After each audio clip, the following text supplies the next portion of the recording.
आप देख रहे हैं ब्लू टाइगर न्यूज चैनल। हमेशा देखिए आपका हमसफर, आपका साथी ब्लू टाइगर न्यूज चैनल। दोस्तों, सप्रेम देवी, हम एडवोकेट सुधीर एच तायडे, संचालक तथा मुख्य संपादक blue tiger news channel Amravati Maharashtra. दोस्तों, सबसे पहले हम आपसे 20 दिनों के बाद मिल रहे हैं, क्योंकि हमारा जो वीडियो रिकॉर्डिंग इंस्ट्रूमेंट है उसमें थोड़ी तकनीकी दिक्कत आ गई थी। इसलिए 20 दिनों तक ब्लू टाइगर न्यूज चैनल का कोई भी कार्यक्रम हम रिकॉर्ड नहीं कर पाए। इसलिए किसी विषय पर हमारी आपसे चर्चा नहीं हो पाई, इसलिए हमें बेहद खेद है। लेकिन फिर से हम आज आपसे रूबरू हो रहे हैं। ब्लू टाइगर न्यूज चैनल के भारत के तमाम दर्शकों का, तमाम श्रोताओं का हम एडवोकेट सुधीर तायडे, मुख्य संपादक blue tiger news channel Amravati Maharashtra, राष्ट्र का मुद्दा इस सेगमेंट में आप सभी का हार्दिक स्वागत करते हैं। आज एक पूरे देश में बड़ा तनावपूर्ण वातावरण है। भारत देश बड़ा चिंताग्रस्त हो चुका है और चीन भारत देश को युद्ध के लिए बार बार उकसा रहा है।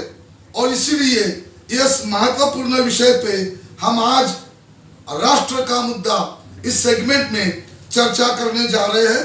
तो हमारा आज का चर्चा का विषय है, क्या चीन के खिलाफ भारत ने युद्ध शुरू कर देना चाहिए? क्या चीन के खिलाफ भारत ने युद्ध शुरू कर देना चाहिए? क्या चीन के खिलाफ युद्ध छेड़ने के लिए यह सही समय है? तो दोस्तों, इस महत्वपूर्ण मुद्दे पर हम अपने विचार रखने जा रहे हैं। हम कोई डिफेंस एक्सपर्ट नहीं है, हम सुरक्षा के एक्सपर्ट नहीं है और ना ही हमने फौज में नौकरी की है।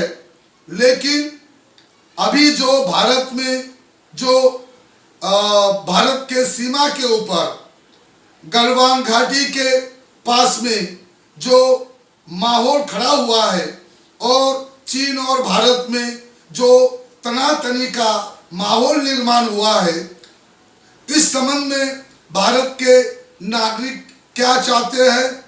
बहुत सारे जो भूतपूर्व सैनिक अधिकारी है, भूतपूर्व जो सैनिक है जिन्होंने कई जंग लड़ी है, ये लोग क्या चाहते हैं? और एक भारतीय नागरिक होने के नाते हमारी क्या इच्छा है, इसको हम अपने विचारों को प्रकट करेंगे। सबसे पहले हमको चीन की फितरत समझ लेना बहुत जरूरी है। चीन यह धोखेबाज मुल्क है। चीन यह विश्वासघाती मुल्क है और वह हमेशा दोहरी नीति अपनाता है। यदि हम पिछले 1962 से लेके आज तक यदि हम चीन के चरित्र को अगर देखते हैं तो वो कुछ समय के लिए हमारे साथ दोस्ती का दिखावा करता है और हर बार हमारे पीठ में खंजर घोंपता है।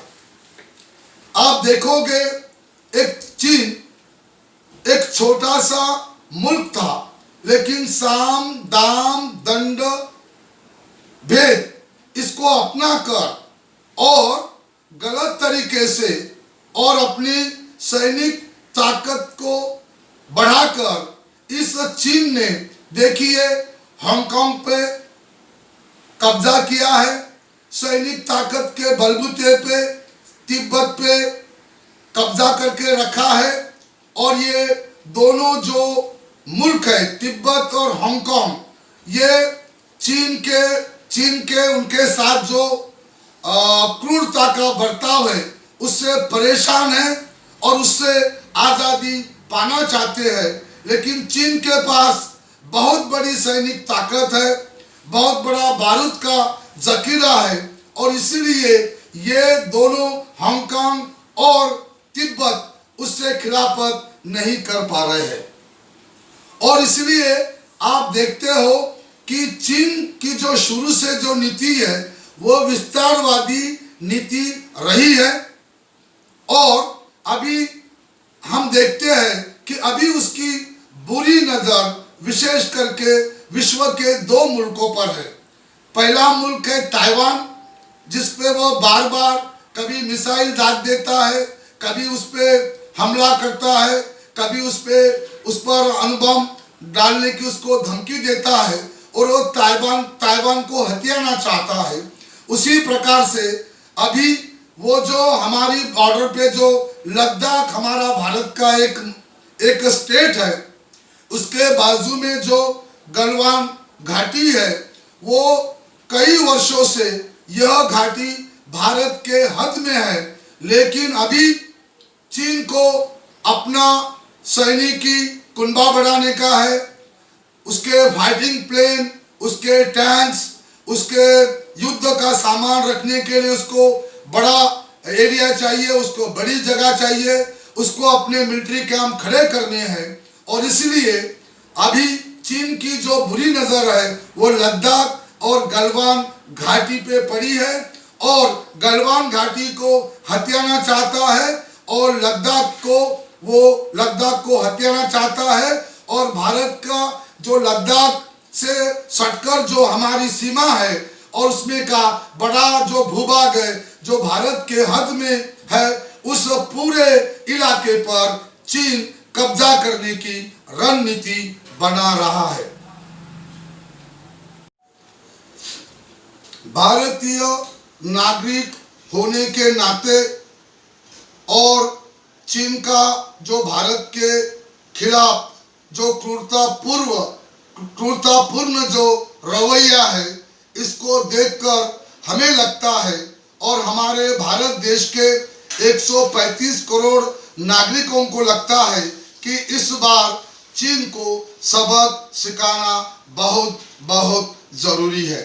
15 जून और 16 जून को हमारी जो गलवान घाटी है, वहाँ पर जो हमारी सीमाओं की हिफाजत जो हमारे भारतीय सैनिक कर रहे थे, उस पे जानलेवा हमला करके डंडे में कटीली तार को उसको लपेट के उससे हमला करके हमारे 20 भारतीय सैनिकों पे हमला किया और उसमें हमारे 20 भारतीय सैनिक शहीद हो गए हैं।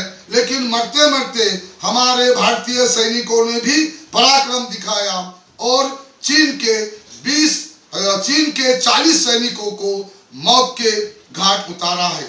तो चीन अभी बाज आने वाला नहीं है, वो किसी भी तरह से भारत पे हमला करने की सोच रहा है। हम देखते हैं कि 1950 से लेके तो 2020 तक जो चीन है, तो चीन ने अपनी सैनिकी ताकत को बहुत बड़े पैमाने पे बढ़ाया है।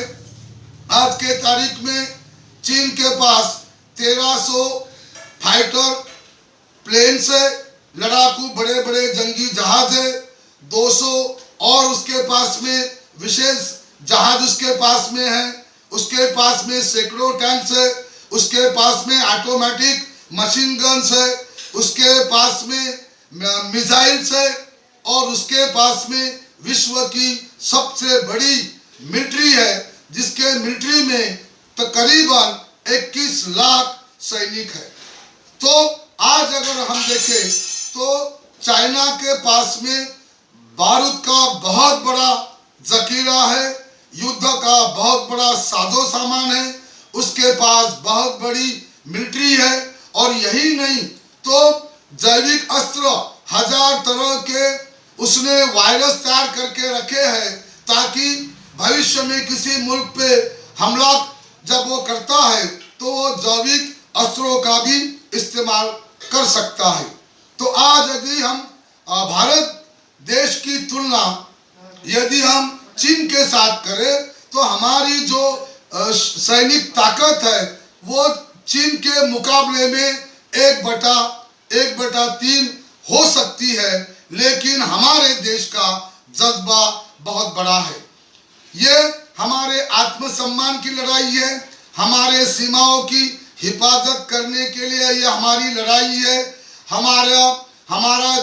हमारी जो संप्रभुता, हमारी जो सॉवरेनिटी है, इसको बचाने की हमारी ये लड़ाई है। और इसीलिए यह वक्त चीन के खिलाफ जंग करने के लिए सही वक्त है, ऐसा हमारा मानना है।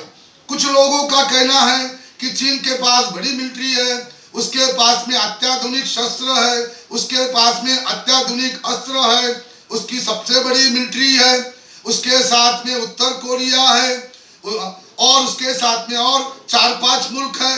तो भारत को ऐसे समय युद्ध नहीं करना चाहिए। हम उनको एक मिसाल देना चाहते हैं। 16 फरवरी 1979 को चीन ने एक छोटा सा मुल्क है वियतनाम, उस पर हमला कर दिया था, लेकिन वियतनाम ने अपने आत्मसम्मान के लिए, अपनी आत्मरक्षा के लिए पूरी ताकत से चीन के साथ खिलाफत की, चीन के साथ वियतनाम लड़ा और 16 मार्च 1979 को युद्ध चीन ने खत्म कर दिया और वो युद्ध में से पीछे आ गया। और वियतनाम जैसे छोटे मुल्क ने अपने मुल्क की हिफाजत की है और चीन को सबक सिखाया है।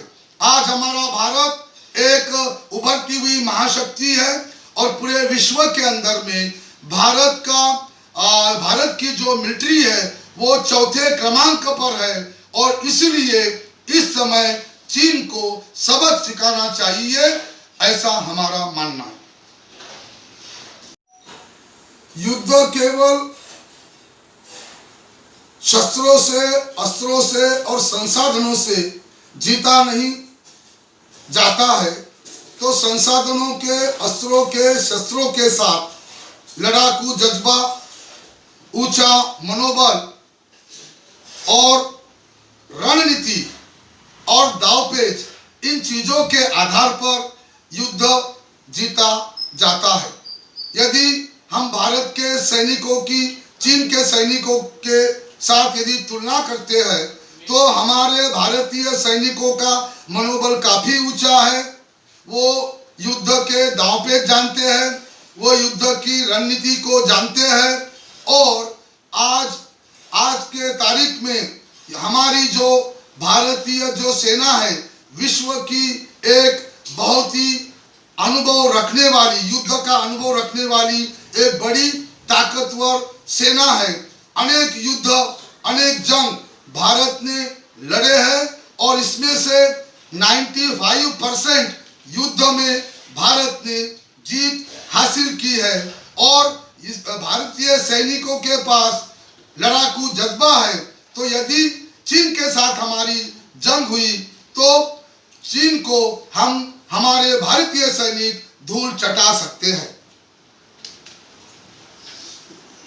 आपने कुश्ती के कई मुकाबले देखे होंगे और साधारण कदकाठी और साधारण वजन और साधारण ऊंचाई रखने वाले पहलवान ने बहुत ऊंचे, बहुत हट्टे कट्टे और तगड़ी कदकाठी वाले पहलवान को कुश्ती में पराजित किया हुआ आपने देखा होगा। और इसलिए हमारे जो भारत के जो सैनिक है बड़े बहादुर है, बड़े वीर है, बड़े पराक्रमी है और यदि चीन के खिलाफ में भारत का युद्ध हुआ तो हमारे भारतीय सैनिक युद्ध में जरूर अपने जौहर चीन को दिखा सकते हैं और चीन को पराजित कर सकते हैं। नेपाल हमारा पड़ोसी मुल्क है। यह मुल्क अहिंसावादी है, यह मुल्क बड़ी सैन्य ताकत नहीं है और ये तकनीकी क्षेत्र में भी ना के बराबर है। इसकी आबादी भी छोटी है, इसकी सेना भी बहुत छोटी है और ये सब्जी भाजी खाने वाला एक अहिंसावादी मुल्क, जिस मुल्क से हमारा भारत देश का रोटी बेटी का व्यवहार कई वर्षों से चल रहा है, लेकिन नेपाल की भी मति चीन ने भ्रष्ट करके रखी है और नेपाल भी भारत जैसे ताकतवर मुल्क को चीन के कहने पर आंखें दिखा रहा है और हमारे सीमा के अंदर घुसकर एक टांग ऊपर करके भारत के सीमा में पेशाब करने की जरूरत कर रहा है। और नेपाल में ही हाल ही में ही अपने संसद में अपने नेपाल देश का जो नक्शा मंजूर किया है उसमें भारत के सीमाओं का कई भूभाग सम्मिलित किया है।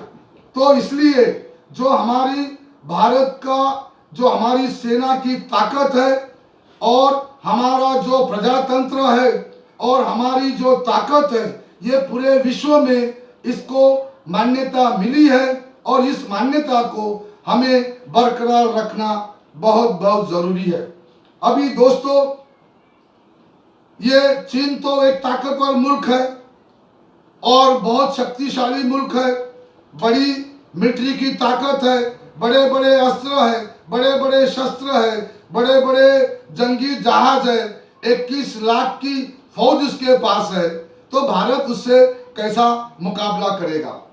तो आपको पता है कि चीन ने पूरे विश्व के अंदर में कोरोना वायरस को फैलाया है और पूरे विश्व के अंदर में कम से कम 1 करोड़ से ज्यादा लोग कोरोना से प्रभावित हो चुके हैं और कम से कम 20 लाख लोगों की मौत कोरोना वायरस से हुई है और उसमें केवल 2 लाख लोग कोरोना वायरस के वजह से, कोरोना महामारी के वजह से अमेरिका में मौतें हुई है, 2 लाख लोगों की। इसलिए अमेरिका के प्रेसिडेंट डोनाल्ड ट्रंप वो बहुत गुस्से में हैं। यदि चीन से जंग हो जाती तो 20 या 25 हजार अमेरिकन सैनिक अपनी जान खो देते, लेकिन इस महामारी ने, जिस महामारी को चीन ने और जिनपिंग ने अमेरिका में भेजा है, उसके वजह से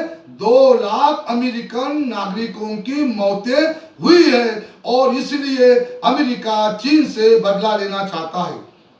अमेरिका के ऊपर हमला करने वाला, चाहे वो आतंकवादी हो, आतंकवादी संगठन हो या कोई मुल्क हो, अमेरिका कभी भी उसे छोड़ता नहीं है और उसके मुल्क में घुसकर वो उसे मार गिराता है और उससे बदला लेता है। और इसलिए भारत की जंग यदि चीन के खिलाफ अगर शुरू होती है तो जो कोरोना महामारी से जो देश प्रभावित है और जो देश चीन से बदला लेना चाहते हैं, ऐसे शक्तिशाली और ताकतवर जो मुल्क है, America, Australia, Israel, France, England, Japan और जर्मन, ये जो ताकतवर मुल्क है जिनके पास में अस्त्र है, शस्त्र है, मिसाइल्स है, फाइटर्स प्लेन्स है, वॉरशिप्स है, मशीन गन्स है, स्टेन गन्स है, सैनिक है, नेवी है, एयरफोर्स है, ऐसे तमाम देश, पूरे देश कम से कम 11 ताकतवर मुल्क भारत की जरूर मदद करेंगे और वो भारत के प्रधानमंत्री के साथ में बातचीत करना चाह रहे हैं, क्योंकि चीन जो है वो विश्व के अंदर में सुपर पावर बनना चाहता है। छोटे छोटे मुल्कों को अणुबम की धौस दिखाकर उनको डरा रहा है, छोटे छोटे मुल्कों की जमीन को हथिया रहा है और हिंदी महासागर, प्रशांत महासागर जो समंदर है उस पे भी दादागिरी वो कर रहा है और उसके पास में बहुत बड़ा बारूद का और अस्त्रों का, युद्ध के अस्त्रों का, युद्ध के शस्त्रों का जखीरा उसके पास अभी फिलहाल मौजूद है और सब देश जानते हैं कि चीन पूरे विश्व के वजूद के लिए खतरा बन चुका है और इसलिए उसके अस्त्रों को, उसके शस्त्रों को, उसके जैविक अस्त्रों को, उसके रासायनिक अस्त्रों को, उसके सैनिक की ताकत को, उसकी सेना को नष्ट करना, नेस्त नाबूद करना, ये अपने अस्तित्व के लिए बहुत बहुत जरूरी है। और इसलिए ये 11 शक्तिशाली मुल्क भारत का साथ देंगे, और अभी नहीं तो कभी नहीं। अगर ये सुनहरा वक्त अगर चला गया तो आने वाले समय में हालात कुछ अलग हो सकते हैं, और फिर हमको अकेले को ही चीन के साथ में लड़ना होगा। और इसलिए यदि हम अकेले चीन के साथ में अगर लड़ेंगे तो हमें उस युद्ध में अंजाम तक पहुंचना हमारे अकेले राष्ट्र के लिए बहुत कठिन और बहुत मुश्किल हो सकता है। और इसलिए अभी जो पूरे विश्व के अंदर में जो चीन के खिलाफ में माहौल चल रहा है, इस मौके का, इस अवसर का जरूर लाभ भारत ने उठाना चाहिए। एक ताकतवर मुल्क है रूस, और 73 वर्षों से रूस के साथ हमारी दोस्ती है। और हमारे युद्ध के जो बहुत से जहाज है, बहुत सी मिसाइल्स है, बहुत से जो टेक्निक्स है, वो हमें रूस ने दी है। और आखिर के समय में रूस भी भारत का साथ दे सकता है इस जंग में, या रूस तटस्थ रह सकता है। अभी हम देखेंगे कि चीन को कौन से मुल्क साथ देंगे।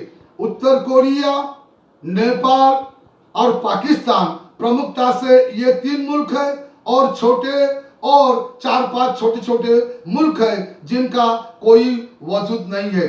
लेकिन हम छोटे मुल्कों को हम आगाह करना चाहते हैं कि भारत ये पूरे विश्व के अंदर में चौथी सैनिक ताकत है, और हमारी एक शक्तिशाली सेना है। और अभी जो जिनपिंग है और चीन है, ये पूरे अपने मुल्क को पूरे बारूद से लपेट के उसने अपने आप को रखा है। और जो मुल्क छोटा मुल्क है, लेकिन वो भारत के खिलाफ में साजिश करके अगर चीन को अगर साथ देता है तो कई मिसाइलें चलेगी, कई बम गिरेंगे। और चीन के साथ साथ जो भी मुल्क इस युद्ध में चीन को साथ देगा, उस छोटे मुल्क का वजूद पूरी तरह से खत्म हो जाएगा, और उस छोटे मुल्क का नामो निशान पूरी तरह से मिट जाएगा। हुआ तो क्या होगा, चीन के टुकड़े टुकड़े हो जाएंगे। हांगकांग चीन से अलग स्वतंत्र राष्ट्र करके उसका वजूद निर्माण होगा। तिब्बत आजाद हो जाएगा, और उसके बाद में अमेरिका को क्या लाभ होगा। तो अमेरिका का जो सुपर पावर का पद है वो कायम रहेगा। और चीन का क्या नुकसान होगा, तो चीन का सुपर पावर बनने का जो सपना है वो हमेशा के लिए खत्म हो जाएगा। और हम देखेंगे कि भारत देश को इस युद्ध में क्या लाभ होगा। तो भारत इस युद्ध में अपनी जीत को हासिल करेगा। भारत की जो सेना है वो पूरे विश्व के अंदर में अपने जीत का परचम लहराएगी। गलवान घाटी और लद्दाख और हमारी जो सारी सीमाएं हैं वो सुरक्षित हो जाएगी। और जो अक्साई चीन है, जो चीन ने हड़प करके रखा है, जो हमारा भारत देश का पुराना हिस्सा है, तो अक्साई चीन पे भारत का फिर से कब्जा हो जाएगा। और जो विशेष करके जो आतंकवादी संगठन है वो बार बार हमारे भारत के निहत्थे नागरिकों पे जानलेवा हमला करते हैं, हत्या करते हैं। ये आतंकवादी संगठनों के तमाम आतंकी चीन का मिलिट्री का पोशाक पहनकर इस बार युद्ध में भारत के खिलाफ में लड़ेंगे। और तमाम आतंकवादी संगठनों के तमाम आतंकी इस युद्ध में मारे जाएंगे। तो भारत देश की जो आतंकवाद की जो समस्या है वो हमेशा के लिए खत्म हो जाएगी। और सबसे बड़ी बात यह है कि चीन की इस युद्ध में अर्थव्यवस्था पूरी तरह से टूट जाएगी। उसका जो बारूद का जखीरा है, उसके जो फाइटर प्लेन्स है, उसके जो टैंक्स है, उसके जो जैविक अस्त्र है, उसके जो शस्त्र है, वो तमाम नष्ट हो जाएंगे। उसके सेना के सैनिक बड़े पैमाने पे ये युद्ध में मारे जाएंगे। जिनपिंग की हेकड़ी टूट जाएगी और आने वाले 100 वर्षों तक चीन फिर किसी भी छोटे मुल्क से भी युद्ध की धमकी देने की जरूरत नहीं कर पाएगा, किसी भी मुल्क से युद्ध लड़ने की हिम्मत नहीं कर पाएगा। यदि भारत ने चीन के खिलाफ युद्ध अगर शुरू किया तो इस युद्ध ये लंबा नहीं खींचा जाएगा और हमें पूरा यकीन है कि 1 महीने के भीतर ही चीन अपने घुटने इस युद्ध में टेकेगा, इसका हमें पूरा विश्वास है। तो दोस्तों, हमने अपने भारत देश के प्रति और हमारे भारतीय सेना के प्रति और अभी जो चीन के खिलाफ हमारे तनावपूर्ण संबंध बने हैं और युद्ध का माहौल लद्दाख और गलवान घाटी पे निर्माण हुआ है, उसके बारे में ब्लू टाइगर न्यूज चैनल के माध्यम से हमने अपने विचार बड़े स्पष्ट रूप से रखे हैं। तो हम तमाम भारत के दर्शकों से और श्रोताओं से हम अपील करते हैं कि क्या आप हमारे विचारों से सहमत हैं, क्या आप हमारे विचारों से इत्तेफाक रखते हैं और आप अपनी प्रतिक्रिया हमारे फेसबुक अकाउंट पे, हमारे व्हाट्सएप पे, हमारे ट्विटर अकाउंट पे, हमारे ईमेल आईडी पे, हमारे व्हाट्सएप नंबर पे जरूर भेज सकते हैं। आप सभी के प्रतिक्रियाओं का हमें बड़ा बेसब्री से इंतजार है। दोस्तों, हजारों के तादाद में हमारे व्यूअर्स हो चुके हैं। हजारों लोग पूरे भारत देश में, झारखंड हो, बिहार हो, उत्तर प्रदेश हो, केरल हो, तमिलनाडु हो, कर्नाटका हो, मध्य प्रदेश हो, राजस्थान हो, महाराष्ट्र हो, तमिलनाडु हो, आंध्र प्रदेश हो, अरुणाचल प्रदेश हो, हिमाचल प्रदेश हो, लद्दाख हो, जम्मू कश्मीर हो, पूरे भारत देश के लोग हमारे ब्लू टाइगर न्यूज चैनल को देखते हैं और हमें मैसेज भी करते हैं, कमेंट्स भी भेजते हैं। लेकिन हम आप सबसे अनुरोध करते हैं कि आप हमारे चैनल को सब्सक्राइब कीजिए। यूट्यूब में जाइए और वहां पर लिखिए ब्लू टाइगर न्यूज, उसके बाद में क्यू का बटन दबा दीजिए, उसके बाद में ब्लू टाइगर न्यूज आएगा, उसमें आपको एक शेर की तस्वीर दिखेगी और हमारी तस्वीर दिखेगी और उसके नीचे एक लाल बटन होगा, उस लाल बटन को आप दबाइए और ज्यादा से ज्यादा इस राष्ट्र हित में जो चैनल काम कर रहा है, समाज हित में जो चैनल काम कर रहा है, इस चैनल को आप जरूर बढ़ावा दीजिए। दोस्तों, आज हमने विचार क्या भारत ने चीन के खिलाफ में युद्ध शुरू करना चाहिए, इस संबंध में हमने अपने विचार को बड़े बेबाकी से आपके सामने रखा है और अभी आप हमें एडवोकेट सुधीर एच तायडे को इजाजत दीजिए। हम आपसे अनुमति लेते हैं।